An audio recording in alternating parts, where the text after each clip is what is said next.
Maine Supreme Judicial Court has upheld the conviction and sentence for a Lincolnville man who killed his friend and roommate in 2023. 49-year-old Matthew Pendleton was found guilty of manslaughter last year for the death of 47-year-old Kevin Currit.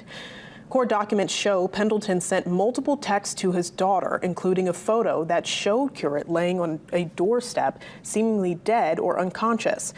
In his appeal, Pendleton claimed those text messages should not have been allowed to be used against him at trial.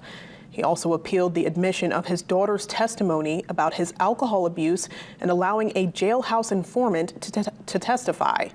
Pendleton was sentenced to 14 years in prison.